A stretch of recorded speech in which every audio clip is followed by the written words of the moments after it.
大家好! I'm currently traveling to over 30 cities in 60 days across China solo. Today is day 48. Qingdao is hot and very humid.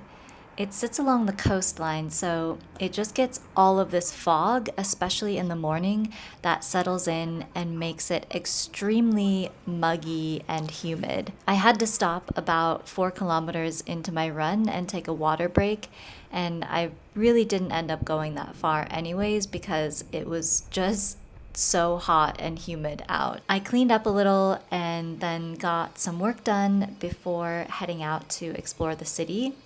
My biggest takeaway from today, avoid Qingdao during the month of August and honestly probably July as well at all costs. It is so crowded and so hot and humid that it makes it almost unbearable to walk around. I'm also just at peak exhaustion level after being on the go for the past nearly 50 days, so that really does not help me out here. I think today is one of the first days where I really started to reach the end of my limit. So I basically went from cafe to cafe, just trying to stay as hydrated as possible while seeing different parts of the city and surveying the different popular cafes.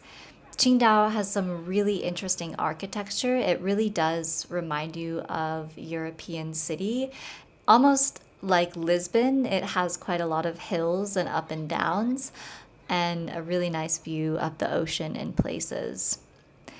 In Qingdao, it feels very touristy as well, so there are a lot of cafes which feel like they really only serve as a backdrop for photos. This one by the ocean is quite nice, although it's just too hot to really be able to sit outside.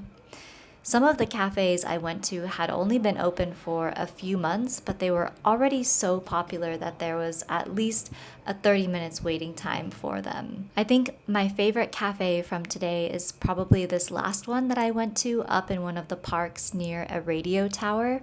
It's really nice, tucked into the park, much less crowded, and it has a really cool view of the city. So I really was just trying to keep myself alive and hydrated at this point. Then afterwards, I headed back down, pretty exhausted to be honest. This day really took a lot out of me.